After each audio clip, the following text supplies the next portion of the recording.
How to fix Twitter we cannot send a text message. If you have this problem, this video is gonna help you a lot. So all what you wanna do guys is very simple.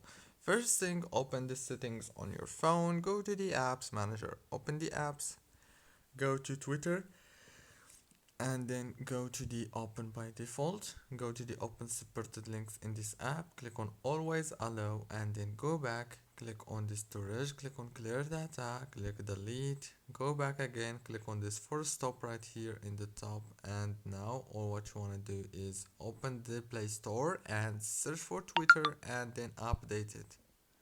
That's it guys for today's video. Don't forget to like and subscribe, and thank you so much for watching this tutorial. Thank you.